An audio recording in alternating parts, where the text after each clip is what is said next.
بسم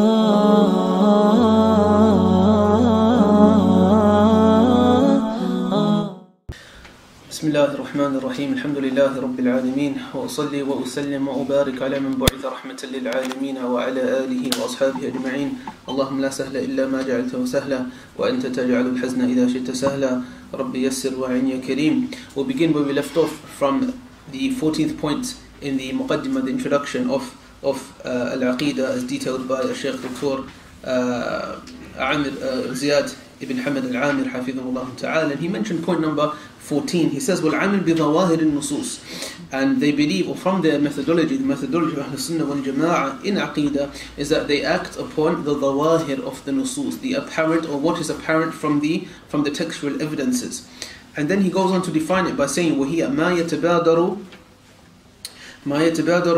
إلى ذهن وفهم السامع صحيح الفهم من معاني ألفاظ الكتاب والسنة. Then he defines it as that which it comes to the mind and the understanding of the sami', the listener, the one who is interacting with these textual evidences.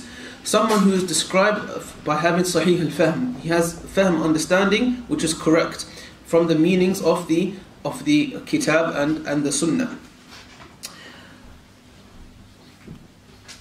Acting upon that which from the zawahir of the nusus, brothers, is from the amal or from the manhaj of Ahl Sunnah wal Jama'ah in their interaction with the textual evidences. And this perhaps is from amongst the most important, or one of the most important points of Aqidah. And as defined by the Shaykh, understanding what zawahir nusus are, it is that which apparently comes to the mind. But one may ask, and the question, rightly so, how do we determine that which comes to the mind of the person? How do we know that's correct? How do we know that's correct? Because it could be that what comes to the mind of one person may not come to the mind of another. In fact, something else may come from the mind of another. So what are the dawabit that we have? What are the principles that we have to kind of deduce this? And to be honest, it goes back to understanding the lugha. It goes back to understanding the language.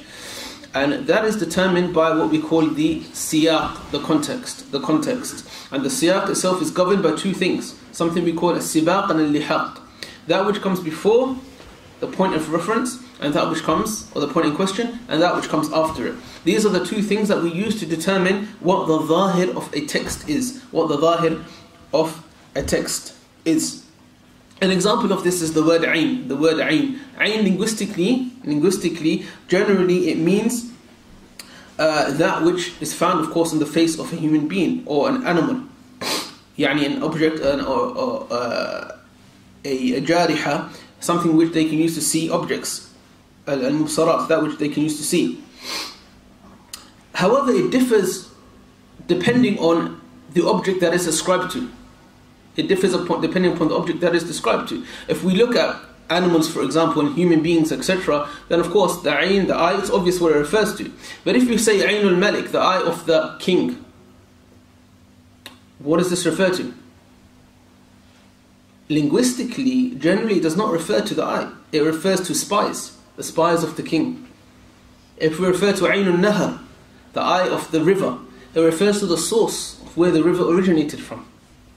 So on and so forth. So the zahir, it depends strictly according to the context. Let's take some ayat. Allah Jalla wa Ala says, حَتَّى إِذَا بَلَغَ مَغْرِبَ الشَّمْسِ وَجَدَهَا تَغْرِبُ فِي عَيْنٍ حَمِيَةٍ. A famous ayah, Surah Al-Kahf, that a lot of the popular detractors use against Islam to say, how could Islam say this? How could the Quran be from Allah when it describes in this ayah that the sun sets in a spring, a murky spring? The sun sets in a murky spring. Without going into that, of course, what's the answer to this, brothers? What is the answer to this? Does the sun literally set in a murky spring, brothers? No. So what is the ayah talking about? This is one of David Wood's strongest arguments that he brings, and it shows you how weak this guy is, and many of the popular detractors are in their arguments and their reasoning. What is the answer to this, brothers?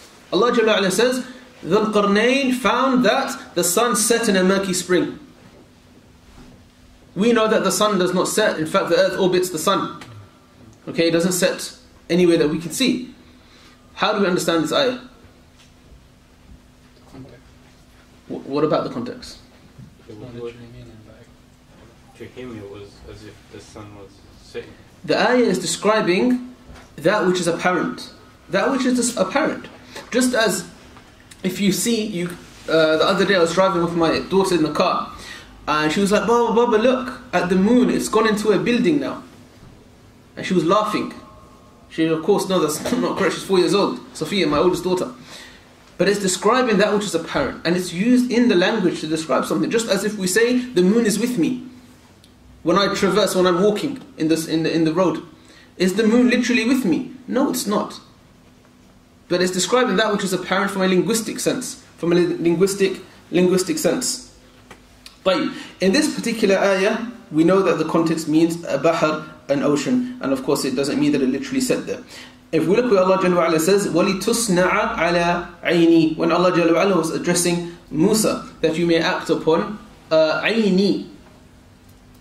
عَيْنِي means literally my eye, my eye, my eye. Do we understand this to mean this? Do we understand it to mean my eye? Is Allah Jalla wa Ala addressing Musa to mean my eye? Act upon my, do actions work for my sake upon my eye? No. Why? So we know that the Zahir is not this. The Zahir cannot mean this. The Zahir means what? Act according to act, and our vision, we are seeing what you do. Ala mar'a minni.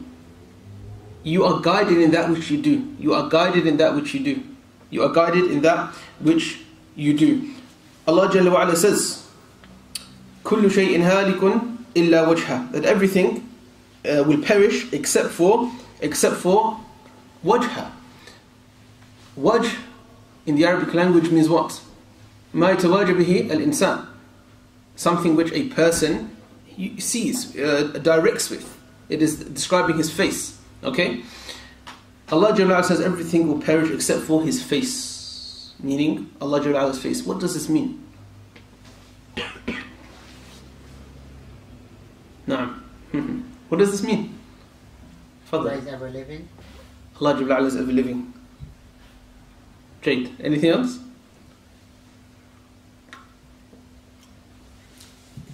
Linguistically, the word wajh has two meanings. That which I described, the face of a person, also linguistically, it means someone's manzila, someone's abode, someone's home. We say in Arabic, ana biwajhik. Literally, I am at your house or your place. And this is a linguistic usage which is correct. According to the Salaf, there's two tafsirs in this ayah. The first is the zahir of it. Okay? Which indicates what? Everything will perish except for Allah subhanahu wa ta'ala. We do not say, okay, Allah, the face of Allah will not perish. What about the rest of the attributes of Allah? La. It means the face of Allah Jalla wa Ala, His dhat and all of His sifat, Allah subhanahu wa ta'ala in entirety. And everything else will perish. And of course the Salaf themselves have more detail. So As-Suyuti rahimahullah ta'ala has a nice bit, two or three lines. And others, they quote, there's difference of the opinion. Some say 6 or 7 or 8 things will not perish. In addition to that, such as Jannah, Nar, the Malaika, the souls of the Shuhada, etc., etc. Another tafsir according to the Salaf is everything, كُلُّ شَيْءٍ مِنَ الْأَعْمَالِ, everything from a person's deeds is batil, is invalid, and will perish, except for that which was done seeking Allah subhanahu wa ta'ala's countenance, seeking Allah Jalla wa Ala's face. Seeking Allah Jalla wa Ala's face. What is the difference? What is the difference between those who say that everything will perish? Listen to this question. What are the difference between those who say everything will perish except for a person's good deeds that had sincerity in them, okay, and between the first opinion?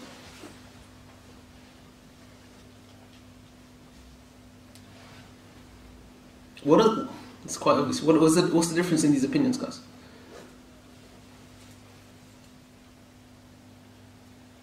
Right, let me make my question more clear.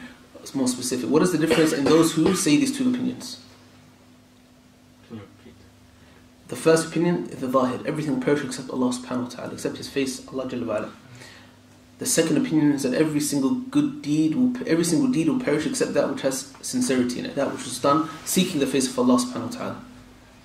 Okay? They're adding to it. They're adding the unknown. They're adding, but they're not negating the first opinion. Because those who say that this ayah means everything will perish except the deeds that have sincerity do not negate that everything will perish except the face of Allah subhanahu wa ta'ala.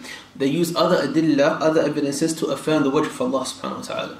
And this is according to Ahl Sunnah wal Jama'ah. Okay? They still affirm the wajh of Allah subhanahu wa ta'ala without doing ta'weel, ta'til, etc., etc., etc., using other adillah. But those generally from the mutakallimun and others will reject this or do ta'weel of this particular ayah and negate this being a sifa from the sifat of Allah, a attribute from the attributes of Allah subhanahu wa ta'ala. And of course, any other adillah which it is you are unable to do ta'weel, then they would then do tafweed.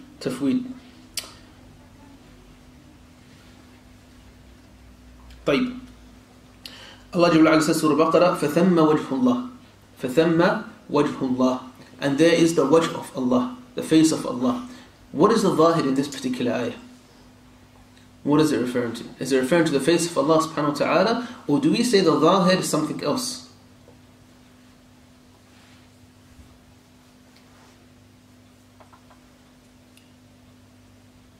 The literal meaning of the face. The correct opinion, and this was held by the majority of the Salaf, is that the meaning of wajh in this ayah means qibla. And so wherever you turn, فَثَمَّ وَجْهُ اللَّهِ, then there is the wajh of Allah, the face of Allah subhanahu wa ta'ala. So to summarize, brothers, before we move on, the zahir is governed by the siyaq, it is governed by the context, This is what the zahir means. طيب. The Imam then continues, وَالِاعْتِمَادْ عَلَى أَسَالِبِ الْعَرَبِ وَطَرِيقَتِهِمْ فِي الْفَهْمِ لِلْكَلَامِ الْعَرَبِي. Also from the manhaj of Ahl Sunnah wal Jama'ah Aqeedah is that they rely upon the asalib, the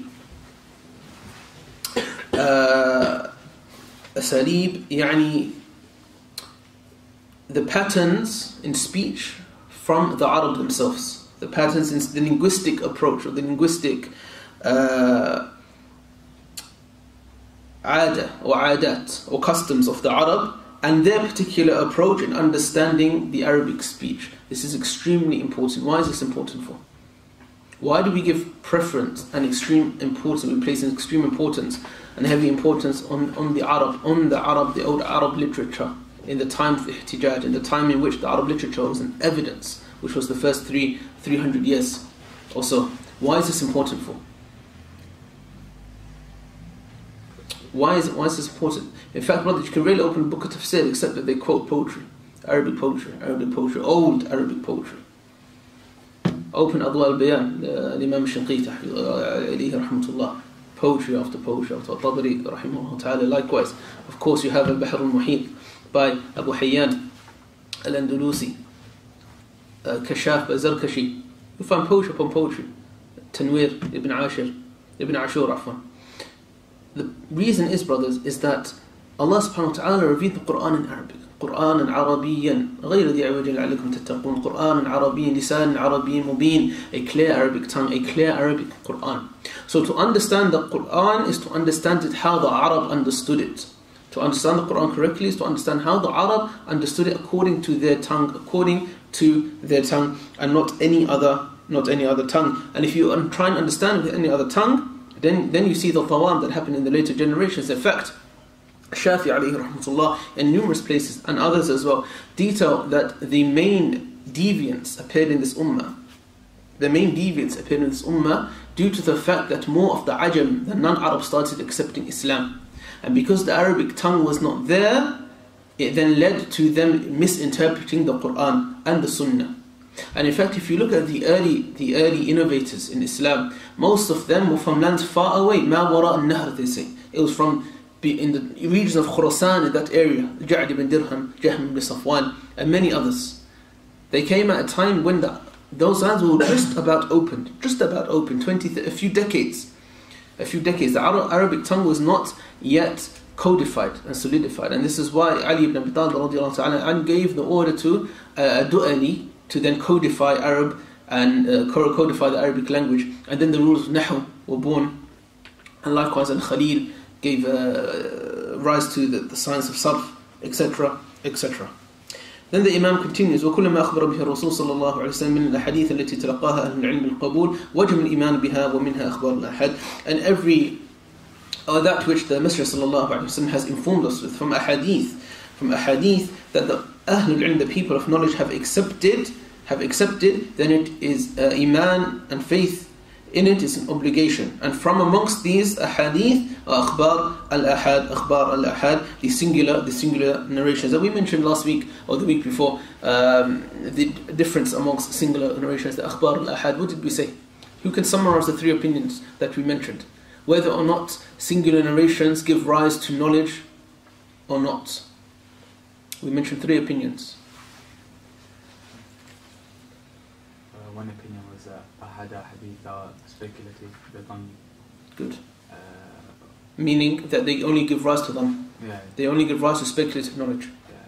Yeah. And we said that those who held this opinion were generally from the Muslimin, such as Al-Razi and others. What was the second opinion? Was it that you can do like good deeds out of it, but you can't base it on Aqidah? So this was the opinion of the one we just mentioned now. Okay, that akhbar al-ahad, singular narration, are not accepted in Aqeedah. The second opinion was that it gives rise to ilm al-yaqini, certainty, mutlaqan, yani absolutely unrestrictedly. If it's authentic, then it can be used wherever and whenever to give rise to ilm that is yaqeen, that is certainty in Aqeedah and otherwise. Okay, and we said that some of the imam, many of the imam from the Salaf have held this opinion, and those from the later generations, such as Ibn Hazm and others. We mentioned a third opinion. That was a kind of a bridge between these two opinions. And that was what? That it gives rise to ilm al-yaqini, certainty, with conditions. If there are qara'in or circumstantial evidence to strengthen and bolster that meaning. And this was the opinion chosen by many of the Imam themselves, such as Shaykh al-Islam Taymiyyah rahmatullah ibn Qayyim and others. In fact, you can find many of the madahib arba'a, in fact many claim that this was a type of consensus of the four Imam or the three Imam. طيب. Then the Imam continues, point number 17, وَيَعْتَقِدُونَ أَنَّهُ لَا يُمْكِنَ أَن يَتَعَارَضْ قَطْعِيُّ الشَّرِيعَةِ. And they believe part of their aqeedah is that it is not possible for textual evidences that are qat'i in their nature. What does qat'i mean? It's the opposite of dhanni. Dhanni is speculative. Qat'i is clear, unambiguous. طيب. That which is qat'i from the sharia with another textual evidence that is qat'i. So he says here, it is not possible for the two to have any ta'arud, between them. Ta'arud meaning any type of contradiction. It is not possible. Then he goes on to say, وَعِنْدَ تَوَهُّمِ التَّعَارُض. And when they view that there is, or there may be a ta'arud between them, then they give rise to what? That which is unambiguous and clear from the sharia.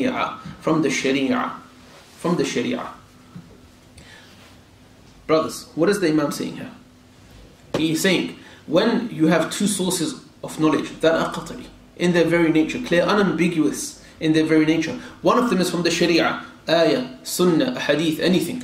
And another is, what could the other be? This is the question here. We have the Sharia on one hand, what do we have on the other hand?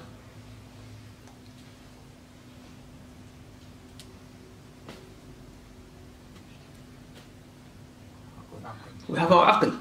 We have the aqliyat.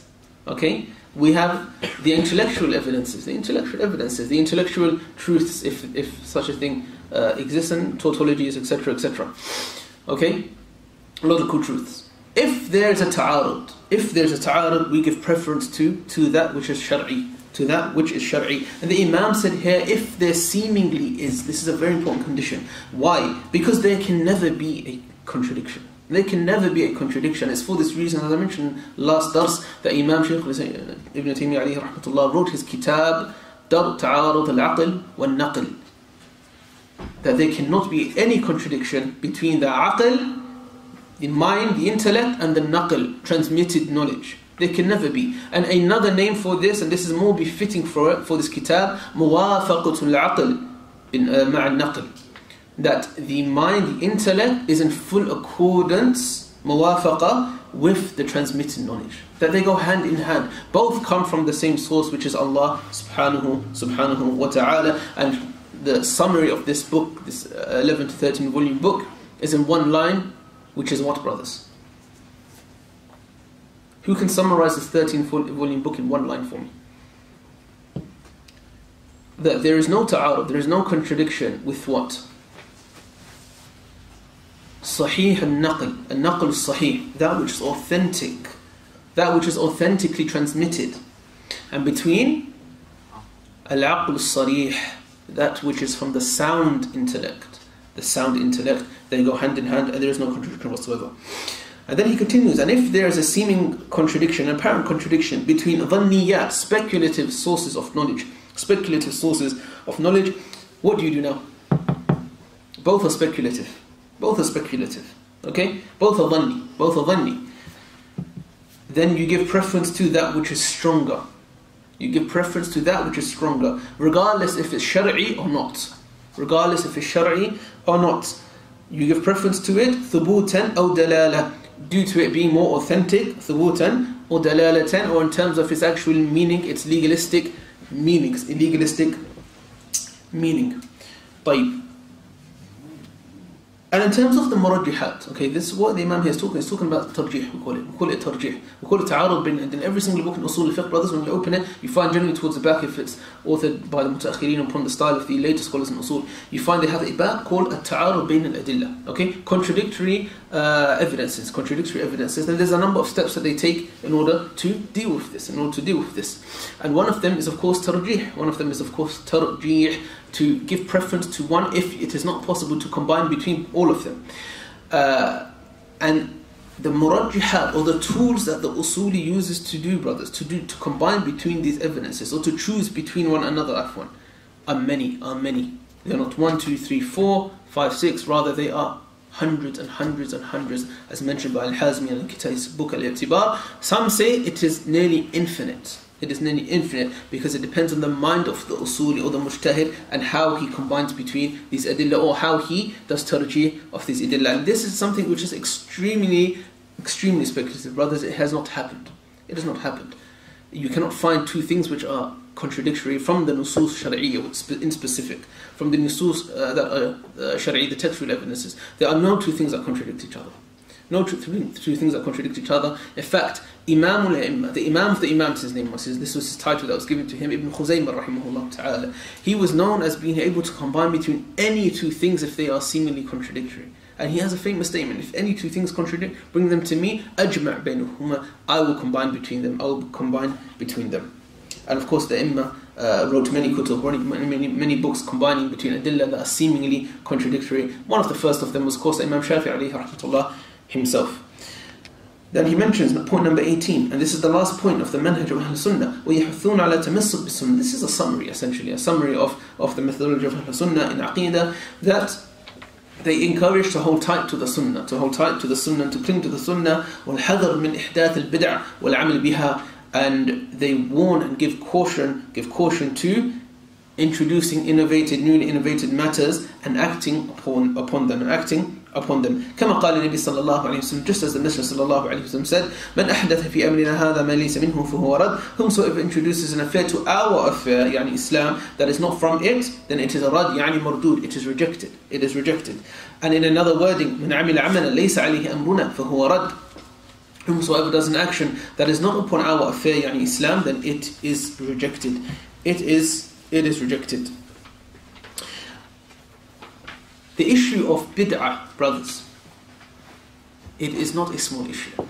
Do not belittle this issue, brothers. Do not think, bid'ah, khalas, it's easy. It's bid'ah clearly, brother, bid'ah. It's like a get out of jail card. Just put it on the table when you want to make something easy. You don't want to really use your aql to critically examine something.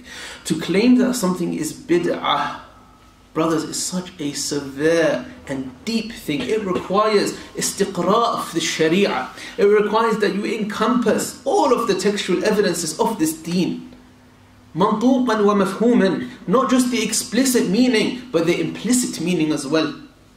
It necessitates that you have full knowledge of all of these adillah and all of these rulings and these ahkam, to then give rise to a ruling of that such and such a thing is a bid'ah. Not only that, but one cannot turn a blind eye to the fact that the Imam of Islam for centuries and centuries and centuries have themselves differed in the meaning of bid'ah. You will very rarely find one definition of bid'ah that is agreed upon. Very rarely. Very rarely you would find, I challenge you, brothers. Find me one definition that there's consensus on. Mustahil. It is impossible. It is impossible. Okay? Which shows that the A'immah themselves have their ijtihad. They've exerted their ijtihad to define what bid'ah is, to define the principles, such that it has led some of the ulama to define bid'ah as being that which has consensus upon it. And that which does not have consensus upon it cannot be deemed bid'ah. It cannot be deemed bid'ah. It has to be deemed an issue in which there is valid difference of opinion in. And this perhaps is the most safest approach to bid'ah. I have a dars that was transcribed by some brothers in one of my previous durus, in which I detailed some of the main important principles, and I resorted to a number of kutub to deliver this, and it's been transcribed in PDF in English, inshallah ta'ala. So whomsoever wants it, then you can contact the brothers, inshallah ta'ala. One of these can be given to whomsoever wants it, and I advise you all read it, inshallah ta'ala. We move on to Al-Fasl Al-Thani, the second chapter, and this is the chapter of Iman, of faith. And the Iman, before we read it, he mentioned Iman before he mentioned any other mabahith, any other chapters or points in Aqeedah. Why? Why did he mention Iman before giving an introduction to Iman before going into other topics? Because every single thing that he will mention is based upon this chapter. It is based upon an introduction to how Ahlul Sunnah wal Jama'ah understand the concept of Iman. Everything else is secondary. This is the asl. This is the asl of how we interpret this. This is the asl of how we interpret this. And subhanallah, qaddarallah ma sha'a fa'al. I was going to quote from Ibn Rajab al-Hanbali alayhi rahmatullah. He has a beautiful introduction to the issue of Iman and the importance of the Masail present in Iman. From Jami' al-Ulum al-Hikam, qaddarallah. I brought this kitab instead by accident. فسامحوني inshallah. But just very quickly, inshallah ta'ala, some of the most important books, brothers, in the issue of Iman or the topic of Iman. This is a great topic, brothers. And in fact, as we'll come to see, many of the firaq and sects have differed in this, and this is perhaps one of the largest topics in which they have differed on the definition of Iman, the issues pertaining to Iman, as we'll come to see, inshallah ta'ala. 3 books that I recommend everyone read, and they are in Arabic. And if the brothers want, it's possible we may open a small maqra'ah to read these books and to gain the gist of these books, inshallah ta'ala, as they're not available in English, and I don't foresee them being translated anytime soon, but they are very important books that will give an overall comprehensive understanding of issues pertaining to Iman. One of them, and the first of them, and perhaps the most important of them, is a book called Dawabit al-Takfir, The Principles in Takfir, by none other than Shaykh Abdullah al-Qarni. Shaykh Abdullah al-Qarni. This is perhaps one of the most important kutub written in this bab in the modern day and ages. Of course, we have many books from the Salaf, but these books that I mentioned all from the Mu'asirun, they're very important. Shaykh Abdullah al-Qarni, he recently released a second print in which he added 6 different new issues in which caused quite a lot of controversy over the last 10 years. A second book is Nawaqid al-Iman al-I'tiqadiyya, the nullifiers of Iman pertaining to Aqeedah, pertaining to theology. Very, very important kitab by Sheikh Mohammed al-Wahibi. Sheikh Mohammed al-Wahibi, I think it's on the 5th print now. Very important book nonetheless. Many issues are mentioned, and he's very balanced in his approach. Of course, it doesn't mean that there are certain things which are questionable. Yes, and unfortunately, no book is perfect except the Quran. A third book is Nawaqid al-Iman al-Qawliya wal-Amaliyya, the nullifiers of Iman pertaining to his action and speech, by who? You brothers must know this kitab. By who? Shaykh Abdul Aziz Abdul Latif. Shaykh Abdul Aziz Abdul Latif, alayhi hafidhahullah ta'ala, an imam in Aqeedah. This is a very, very important book, brothers. A very important book that I advise everyone to purchase and to read, inshallah ta'ala. It's not without criticism. Perhaps a main criticism in this kitab is the fact that the Shaykh, he quotes, subhanallah, hundreds and hundreds of different books. At times he does not give tahqiq on the qawl, and at certain times you find that one statement that he brings from this particular imam is contradictory to the other, and so on and so forth. So it needs a bit of careful reading when reading it. A fourth kitab, I'm going to stop here inshallah. A fourth kitab is a kitab by Shaykh Sultan al-Umayri. Shaykh Sultan is one of the greatest minds alive today in Aqeedah and theology. And he is, mashallah, may Allah subhanahu wa ta'ala preserve him. He really has brought back the concept of critical thinking back to Aqidah. At a time, unfortunately not present. And his kitab is إشكالية الإعذار بالجهل في المبحث العقدي. إشكالية الإعذار بالجهل في المبحث العقدي. Okay, what does this mean? This book is talking about one issue in particular. But he doesn't only talk about these issues, this is what's important. He talks about, is jahl, is ignorance an excuse in theological issues? Is ignorance an excuse in theological issues? Okay, remember this, the name of this kitab, because we will come soon to this mas'ala very shortly. Now, so the Imam continues, point number 1, وَيَقُولُونَ أَهْلُ السُّنَّةِ وَالْجَمَاعَةِ say, they believe that Iman consists of 3 pillars: i'tiqad, belief; qawl, speech; wa amal, and action. And then he goes on to describe what these things are. فَالْإِعْتِقَاد, belief, is تصديق القلب. It is the belief of the heart. The belief of the heart. وَقَوْلُ اللِّسَانِ, it is the speech of the tongue. And what is it? He says, وَهُوَ الشَّهَادَتَانِ, it is the testimony of faith. وَسَائِرُ الْأَذْكَارِ الشَّرْعِيَّةِ, and the rest of the shar'i legislative remembrances. وَالْعَمَل, the 3rd pillar, وَالْعَمَل, he says, action consists of 2 things. عَمَلُ الْقَلْبِ, the action of the heart. The action of the heart, كَالْحُبْ وَالْخَوْفِ وَالرَّجَعِ وَغَيْرِهَا, such as love, fear, hope, and other than it. And the 2nd part, وَعَمَلُ الْجَوَارِحِ, actions of the limbs, which consist of the rest, the remainder of the ibadat, of the remainder of the acts of worship.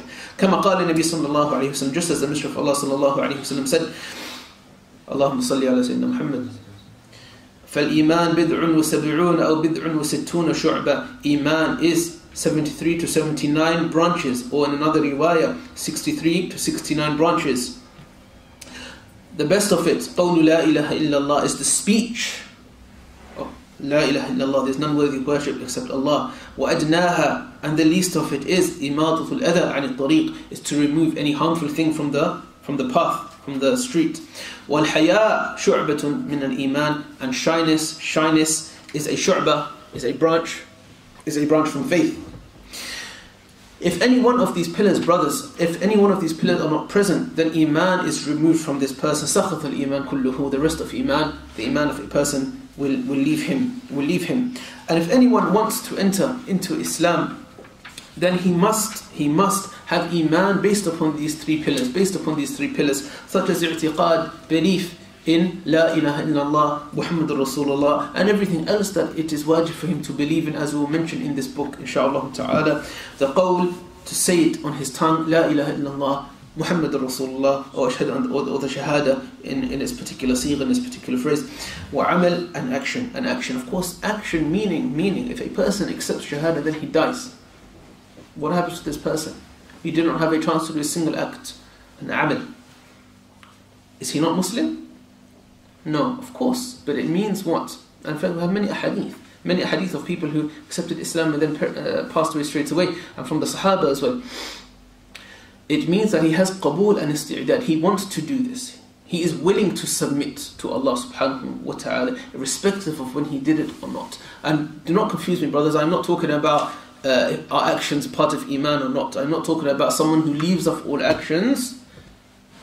Tariq jins al-amal, a person who leaves off actions, is he still a mu'min? Does he still have Iman or not? This is another issue altogether. But the fact is that a person who accepts Islam, he wants to do these actions, he wants to submit to Allah subhanahu wa ta'ala. The Imam here did not mention qawl al-qalb. He didn't mention qawl al-qalb. When he said here, وَقَوْلُ اللِّسَانِ, he says, وَقَوْلُ اللِّسَانِ, the speech of the tongue is to say the shahada. You also find that there is something called qawl al-qalb, the speech of the heart as well. The speech of the heart. The question I ask you is, why did he not mention this for? Why did he not mention this for? Okay, qawl al-qalb. Qawl al-qalb, brothers, is tasdeeq. It is the belief. It is the asl of the Iman. Of course, brothers, Iman goes back to tasdeeq. It goes back to tasdeeq, and it doesn't. When I say tasdeeq, do not misunderstand me that I'm saying tasdeeq in the linguistic sense. La, okay, it means tasdeeq as in the shar'i sense, the belief. It is the asl of Iman, the asl of Iman. So it's encompassed in the other categories mentioned, aforementioned. طيب. many of the firaq, the sects that attribute themselves to Islam, differ in their meaning of Iman. Obviously, this starts being introductory to us. We won't go into the nitty-gritty details of these things. But just, for the sake of mithal, Murji'at al-Fuqaha, the Murji'at al-Fuqaha. Who are the Murji'at al-Fuqaha? We have two words here. Murji'ah and Fuqaha. What do we mean by this? What does Murji'ah mean? Okay, so that's the first sect that arised, one of the first bid'ahs actually in this ummah. Linguistically, irja means ta'khir, it means to delay something. It means to delay something. The origin of this meaning, some say it goes back to Zayn al-Abidin radiyallahu ta'ala anhu wa rahimahu, in that he wrote a kitab and that he delayed passing hukum on whether or not Ali was better than Uthman, or that Uthman was better than Ali, I should say. And he later made tawbah from this kitab. Zayd ibn Ali. What is more correct, and there's a number of other opinions in this issue as to where the word actually originates from. What is more correct is that the word irja reflects back to the group called themselves or identified as the Murji'ah, in that they delayed actions from the understanding or the meaning of Iman, as we mentioned just now. They delayed actions from it, okay? Later on, the sect had many firq, and they stopped identifying themselves obviously as Murji'ah per se, but rather this fikr, this idea, it became, dissipated within the ummah themselves, within the ummah themselves. Jahm ibn Safwan is a great example of this, in that he viewed the definition of Iman as being what? Not just in many others. For example, some say that an Iman is ma'rifah, it is knowledge. To have knowledge that Allah exists. Do you see a problem in this? Is there a problem in this definition, brothers? So we don't say Iman is i'tiqad, qawl and amal, just belief, speech and action. We say it's ma'rifah, it's knowledge of Allah. Is there a problem with this? Yes, what is the problem? It's positing the fact that you have knowledge of the ghaib. Not necessarily. Well, because we believe in the ghaib. If someone says, I have ma'rifah, I know that there is someone called Allah subhanahu wa ta'ala, He is the creator of everything, and He is alone deserving of worship. This is faith. What is the problem in this statement? You can have knowledge but you don't necessarily believe. Ahsant, barakallahu feekum. Because that then includes who? For the munafiqun. It includes Iblis. It includes anyone who has knowledge of a creator, they automatically become a believer now. Okay? Murji'at al-Fuqaha were ascribed to a group of the Fuqaha, generally from Abu Hanifa alayhi rahmatullah and others, and you can find this in Tahawiyyah, who stated, and I quote from Tahawiyyah, تَصْدِيقٌ بِالْجَنَانِ وَعَمَلٌ بِالْأَرْكَانِ. It is belief in the heart, وَعَمَلٌ بِالْأَرْكَانِ, to act upon it as well. What has been omitted here? تَصْدِيقٌ بِالْجَنَانِ وَالْقَوْلُ بِاللِّسَانِ. Okay, to say it. But what was omitted from it was amal bil arkan, to act upon it. Okay, this was known as the Murji'at al-Fuqaha who said this. However, brothers, does that then exclude them from Ahlul Sunnah wal Jama'ah? No, it does not. Why? Ibn Abil Izz al-Hanafi, rahimahullah ta'ala, which is the kitab I've got today, subhanAllah, strange enough.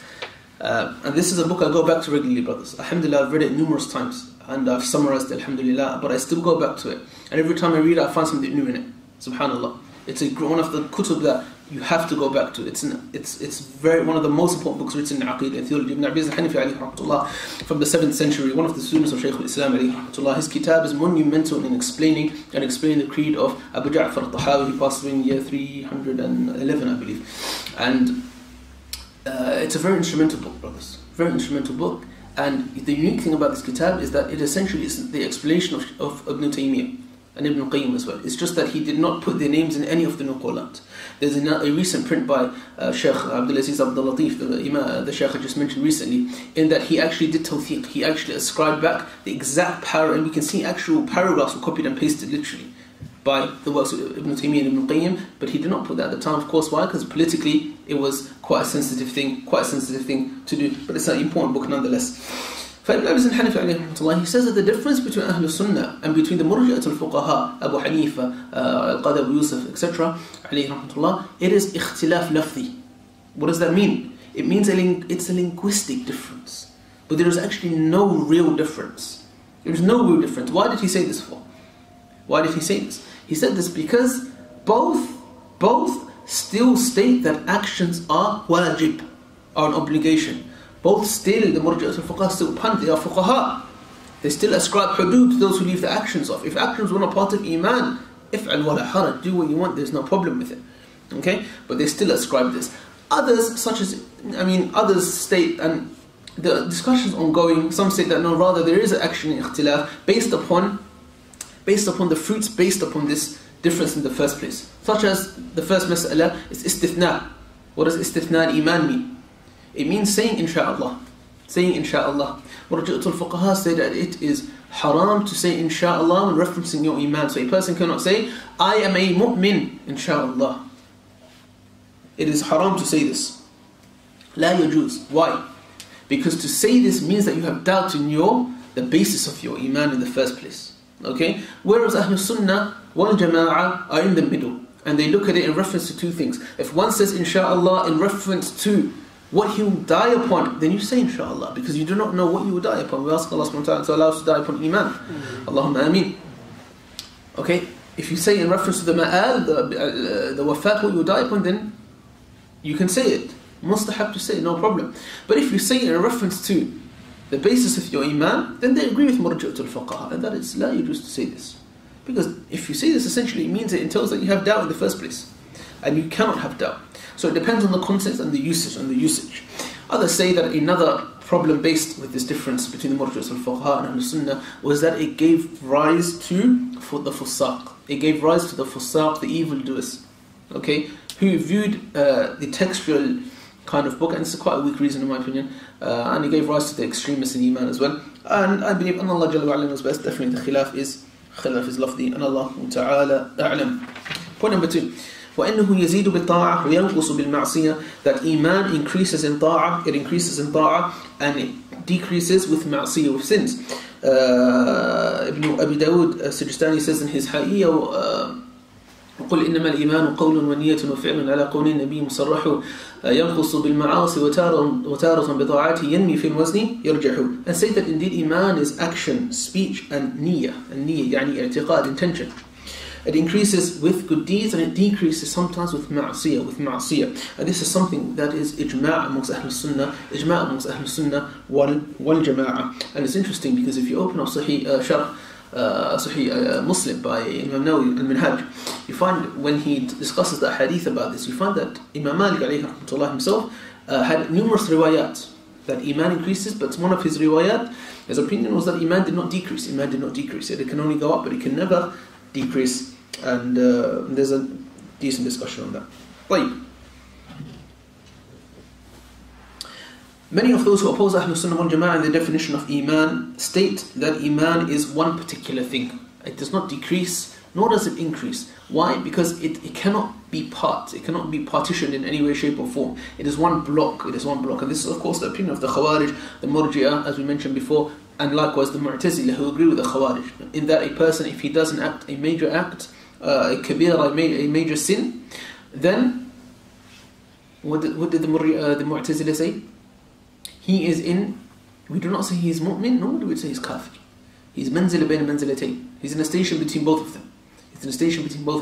But in the akhirah, he will be mukhalid fi nar. He will be in the fire for eternity, yani he will be from the kuffar. And the Khawarij, of course, say a person who does a kabira is a kafir. He has left the fold of Islam. Because according to them, Iman is one thing, it does not partition. It cannot increase, nor can it decrease. Whereas Ahlul Sunnah wal Jama'ah say firmly that yes, Iman can increase, likewise Iman can decrease as well.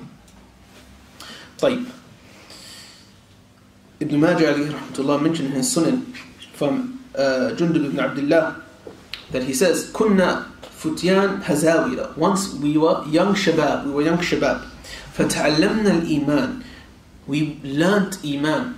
We learnt what Iman means. قبل أن نتعلم القرآن. Before we learn the Quran. ثم تعلمنا القرآن. Then once we learnt what Iman was, what it entails and what it consists of, we then learned the Quran. فَزِدْنَا بِهِ إِيمَانًا. And once we learned the Quran, it increased us in Iman. This is a Sahabi saying this. It increased us in Iman. It increased us in Iman. Of course, there are many ayat. وَإِذَا تُلِيَتْ عَلَيْهِمْ آيَاتُهُ زَادَتْهُمْ إِيمَانًا. Allah Jalla wa'ala says, and when the ayat are recited upon them, it increases them in faith. You find many ayat such as this in the Quran and many hadith such as the one I mentioned in the Sunnah. Look at this hadith mentioned by Ibn Majah rahimahullah ta'ala. They learned, the Sahaba, kunna, we, yani the Sahaba, they would learn Iman first before they learned the Quran. Once they learned Iman, they would learn the Quran. By learning the Quran, they increased in Iman. Brothers, this is a very important point that we need to spend a bit of time on. Okay, we need to spend a bit of time on this. The Salaf, before they went into issues of ilm, they would strengthen their Iman. They would strengthen their Iman before they went into issues of ilm. Once their Iman was strengthened due to their ibadah, due to their yaqeen, their certainty, due to their actions of the qalb, of the heart, and the ibadat they were doing, they would then go into their talabul ilm and strengthen their Iman by it. Many times we find awam, people that will be described as lay people. Okay, lay people. But when they hear an ayah from the Quran, they cry. When they remember Nabi sallallahu alayhi wasallam, they cry. They read one hadith, before they finish the hadith, they're in tears. But yet you come to some talabatul ilm, students of knowledge, they read the Quran multiple times, they wouldn't shed a single tear. They read a hadith multiple times, they will not shed a single tear. What is wrong, brothers? What is happening? What is happening? We have not spent enough time cultivating our hearts, preparing our hearts for ilm, before then we learn this ilm itself. You cannot put ilm in something that is dirty and wasikh. Okay, why? Because ilm is jawharun latif. It is a pure light, a pure gem, and it can only be placed in that which is pure. When Imam Malik saw Al-Imam Shafi'i, and Imam Shafi'i, when he came to Imam Malik, he was still a young boy, a young child. He said to him, Inni araka, he says, Inni ara an aqdaf Allahu ilman nuran fi qalbik fala tudfi'hu bil ma'asi. I've seen that Allah subhanahu wa ta'ala has placed light in your heart. Allah subhanahu wa ta'ala has placed light in your heart, so do not extinguish it with what? With ma'asi. Do not extinguish it with ma'asi. We have to really question ourselves, brothers. Why is it we read that which Allah subhanahu wa ta'ala has described? لو أنزلنا هذا القرآن على جبل لرأيته خاشعا متصدعا من خشية الله. If we send down this Quran to a mountain, we would find that it would be cleft as cloth, it would be in ruins. من خشية الله, from the khashya, the fear of Allah subhanahu wa ta'ala. But yet we contain, some of us may be huffaz, but yet we do not cry at the Quran. It does not move our hearts. We really have to stop, brothers, question it. We find some talabatul ilm, brothers, they go so deep into issues in aqidah, so deep into issues of aqidah, but their hearts are some of the hardest, and they complain about it, brothers. They say, subhanallah, one of the mashayikh said this. One of the mashayikh in Saudi, he mentioned, you find some talabatul ilm, they say, yeah, we've learned so much masail in aqidah. How ironic. But yet our hearts are the hardest. We do not cry. We do not cry. What is the cause of this, brothers? It's not a simple discussion. But the crux of it is that we have neglected amal. We have neglected actions, brothers. The more you increase in ilm, the more you should increase in amal. The more you should increase in amal. Why? Because it takes a certain amount of action, brothers, to support this ilm that you have. It requires a certain amount of ibadah to strengthen your body, to strengthen your heart, to support this ilm. Once we had a shaykh come to us, and we were discussing issues in da'wah. And subhanAllah, brother, he is from, if we want to use this term, layperson, he is from these people, subhanAllah. But wallahi, brothers, by Allah, I've never seen anyone quicker to tears than this person. Okay? And he set up multiple organizations and institutes that are worldwide, that are doing some of the best work in da'wah. And he said, brothers, listen to my advice. And he's very old, shape, a grey beard, very old, maybe in his 70s. And he said, brothers, this da'wah that you are doing, you have to make sure you have enough strength in your heart, enough strength in your Iman to give you fruition, to allow this da'wah to continue. Because it could be that the amount of Iman that you have in your heart is only enough for yourself. It's only enough for yourself. But when you start doing da'wah now, you need more. You need more to maintain that burden. How many people have we seen, brothers, they start getting involved in da'wah and they crumble, a'udhu billah. Some of them do intikasa. You see, they don't even come to the masjid anymore. They stop practicing altogether, tamaman. Some of them have even left Islam. I know some of them have even left Islam, sallallahu alayhi wa sallam. And I questioned him, and I said, Naam, Shaykh, subhanAllah, Allah Jalla wa'ala says, وَكَانُوا لَنَا عَابِدِينَ. Allah says, describing the Anbiya, that they were worshippers of us. They used to be, I said, yes, the issue comes back to ibadah. He said that it's not only ibadah. It is not only ibadah, rather it is something more important than ibadah. What is more important than ibadah, subhanAllah? Yaqeen, certainty. Certainty in this deen. Certainty in Allah subhanahu wa ta'ala. And if you want to analyze what the secret was that raised certain people over others in this ummah, you will find that it comes back to the concept of yaqeen that they held within themselves, brothers. You'll find that it comes back to the concept of yaqeen that they held within themselves. Many times you find Ibn Mas'ud radiallahu ta'ala anhu and others from the Sahaba stating, so-and-so, and from the Salaf as well, so-and-so was not raised above so-and-so, except for something that he had within his heart. Except for something that he had within his heart. That which he held within his heart, brothers, was yaqeen. It was certainty in Allah subhanahu wa ta'ala. So we need to strengthen this yaqeen that we have within us. Because if we have this yaqeen, brothers, then everything else is easy. Everything else is easy. And on the topic of intikasa, brothers, be very, very, very careful of your secret deeds, brothers. You should be doing more in secret, more in private than you're doing in public.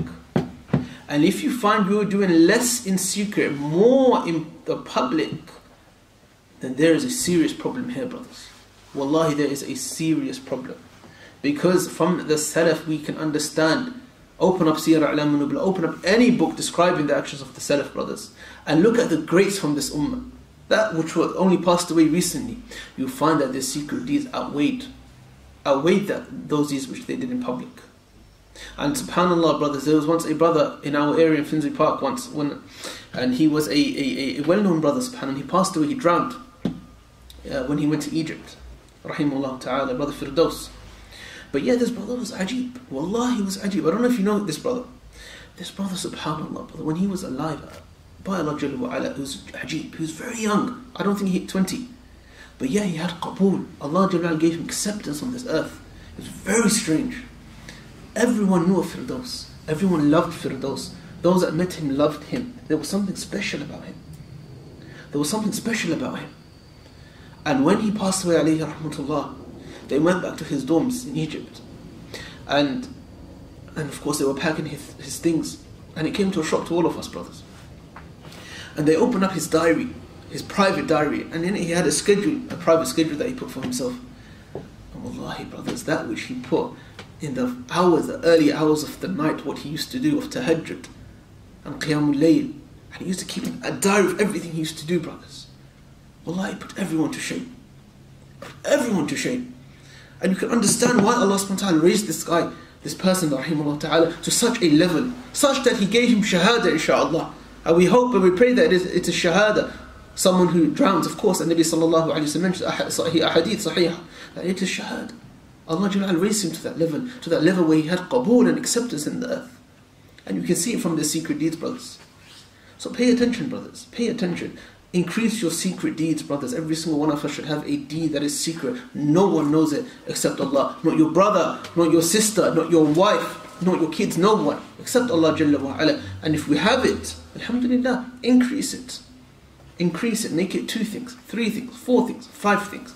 Make most of, if not all of these secrets, such that none see it. Only through this, brothers, you will find halawatul iman, you will find the sweetness of faith. May Allah subhanahu wa ta'ala increase us in khair and accept our deeds. Allahumma ameen. The Imam continues, وَأَنَّ مُرْتَكِبُ الْكَبِيرَ. He mentions that the person who does a kabira, a major sin from the sins, دون الكفر, it is a major sin from the sins that are less than kufr. we describe him as mu'min naqisul iman. He is a mu'min, a believer whose iman is deficient. Or we describe him as mu'minun bi imanihi, fasiqun bi kabiratihi. He is a mu'min, a believer by his iman, and he is a fasiq due to his kabira. He is an evil, sinful person due to his kabira. فَلَا يُعْطَى اسم الإيمان المطلق. He is not given the complete, absolute, descriptive term of iman. وَلَا يُسْلَبُ مُطْلَقُ الاسم. Nor is the full term of iman taken away. Here the Imam is talking about murtakib al-kabir, the person who does a major sin. Ahlul Sunnah wal Jama'ah believe that a person who does a major sin, he is described as either a mu'min naqisul iman, he is a believer whose iman is deficient, or something similar to these terms. As he mentioned another one here, someone who's a mu'min due to his iman and who's a fasiq due to his kabira. He isn't called a mu'min outright, nor is he taken away from the fold of Islam, or nor is he taken away from this descriptive factor, descriptive term as a mu'min. What is the definition of a kabira, brothers? What is the definition of a kabira? What is the definition of a major sin? Is it something that punishment was Ahsant. mentioned? A punishment such as? For someone in like intestines being... Okay, no, I don't mean specifically. That's the punishment, may Allah protect us. Punishments, such as punishments in the akhirah, such as a curse from Allah subhanahu wa ta'ala, such as anger of Allah being upon this person, whomsoever does it, so on and so forth, right? One of the most comprehensive definitions of the kabira, brothers, is that which ma nuhiya anhu bi ta'zim, that which has been prohibited with a prohibition that is great, a magnified prohibition. Magnified prohibition, because it encompasses all of these different characteristics, and there's roughly over 30 of them. This definition was given by a number of Imam, to me personally, by Shaykh Salih Al-Usaymi hafidhahullah ta'ala. And of course the issue of tafsiq is similar to the issue of tafsiq, that describing a person, a fasiq is similar to describing a person as a kafir, or describing a person as a mubtadi', in that it is called from the bab al-asma wal-ahkam, it is subject to that which takfir is subject to, that which tabdi' is subject to, such as al-mawani', preventive factors not being present, and shurut being present, conditions being present. It isn't a light issue. Sometimes, brothers, when it comes to tafsiq, we describe people as being fasaq very easily. The person is a fasiq. Khalas, fasiq. La. We shouldn't be hasty in doing this, brother. Just as we wouldn't be hasty in describing, I hope so, inshallah, just as we wouldn't be hasty in calling someone a kafir.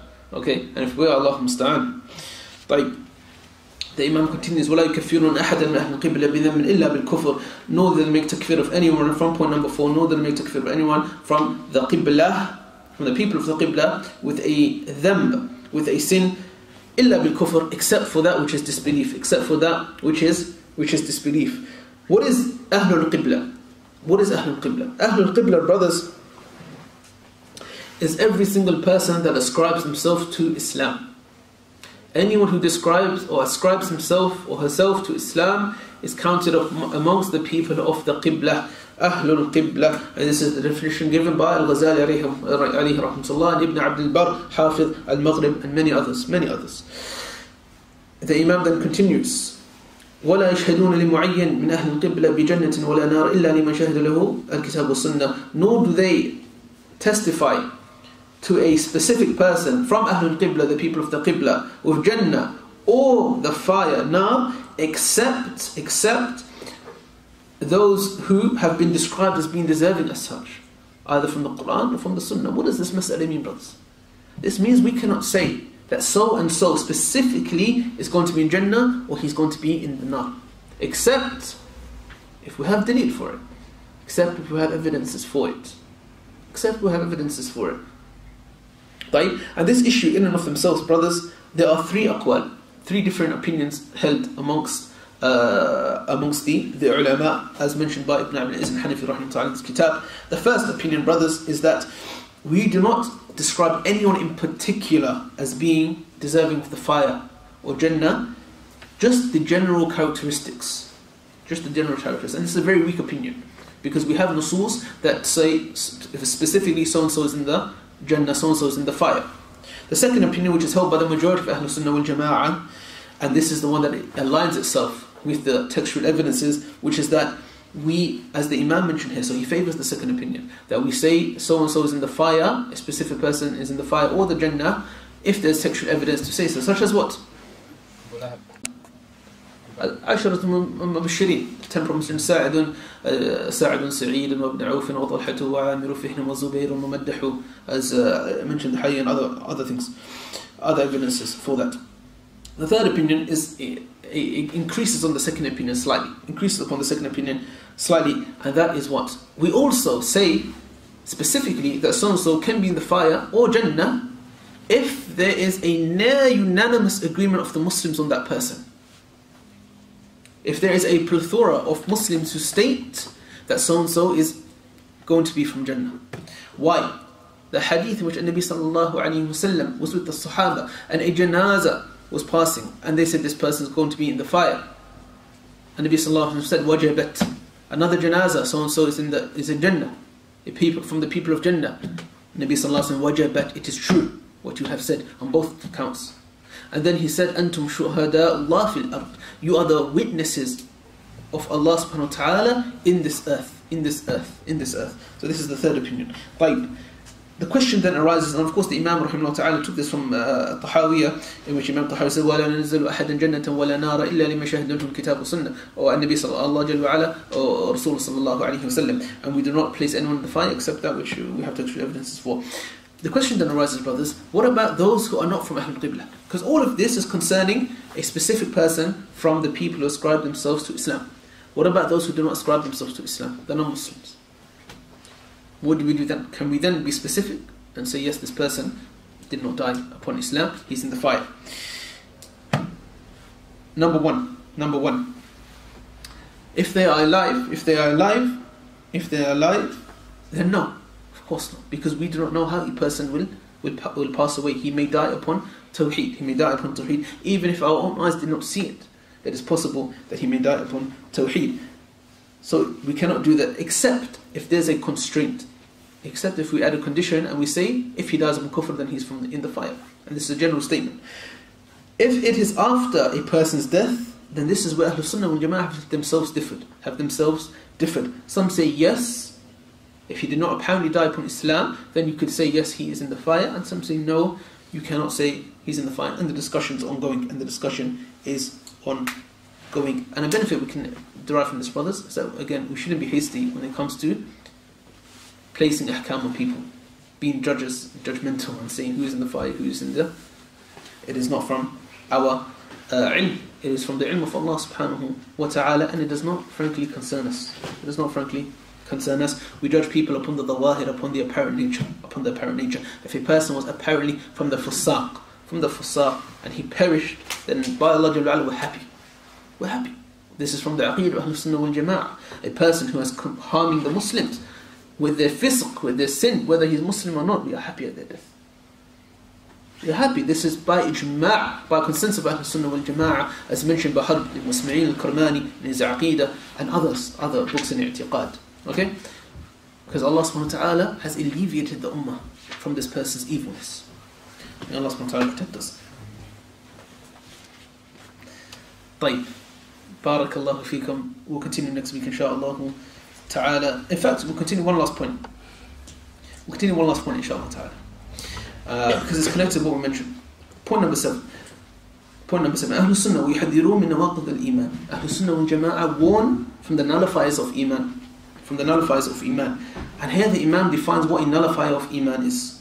وهي كل ما يزيل الإيمان من اعتقاد قول عمل. It is everything that removes Iman from a person. Okay? From belief, speech or action. Brothers, what are nawaqid al-Iman? As I mentioned previously, everything that removes Iman from a person, as defined by the Shaykh here. It is anything that removes Iman. We have nawaqid, brothers, which are part of aqeedah, the i'tiqadi, the internal nawaqid. Such as what? Again, very detailed issue. It could be directly affecting rububiyyah, such as belief that there is another creator with Allah subhanahu wa ta'ala. So this is naqid. Or it could be relating to the actions of the heart, such as mahabba, love, raja, hope, fear. Okay? All of these actions which are deserving to Allah subhanahu wa ta'ala, they could also be actions in which nawaqid and shirk happens in them. Okay? Qawliyyah, we have actions, nullifiers that are from the speech, such as insulting Allah subhanahu wa ta'ala, or insulting His Messenger sallallahu alayhi wa sallam. We have nullifiers that are from the amal, from the actions, such as what? Mocking Islam, mocking the Mus'haf, throwing the Mus'haf in the bin, waliyadu billah, and degrading Islam this particular way. Brothers, all of these nawaqid, generally, that are from these three things, are subject to what we call tawaffur al-shurut. The conditions have to be present in order for this takfir, this excommunication to happen. Likewise, mawani', things that prohibit this takfir, must also not be present. What are those things that prohibit takfir? Generally of four things. Number one, jahl, ignorance. Ignorance. And this is again a very long mas'ala, very long, lot of detail, lot of argumentation present even to this day. But generally, jahl is an excuse in the sharia, both in the usul and the furu'. It is an excuse of ignorance, both in the usul and in the furu'. Ibn al-Hajj mentions Maraq al-Su'ud, his Alfiyyah and usul. وَالْعِلْمُ وَالْوُسْعُ عَلَى الْمَعْرُوفِ شَرْطٌ يُعْمُ كُلِّ ذِي تَكْلِيفٍ. Okay, that knowledge and having the ability is something that completely covers all areas of taklif, of legal obligation, something that makes you a Muslim. Okay, it's a long issue. The second is khata, the second is an error. The third is ikrah, compulsion, to be compelled to force to do something. Having ikrah is something that prohibits takfir from taking place. And the fourth is, of course, ta'wil, interpretation. What defines what is a valid time for interpretation, etc. Brothers, these are very long issues, very long masail, and this is not unfortunately the place in which we can go into detail. I do hope that inshallah, if anyone's interested, perhaps we can hold a majlis, a specific maqra of some of these kutub that I mentioned in the earlier dars. وبالله التوفيق وصلى الله وسلم وبارك على عبد الله ورسوله نبينا محمد وعلى آله وأصحابه أجمعين وآخر دعوانا الحمد لله رب العالمين.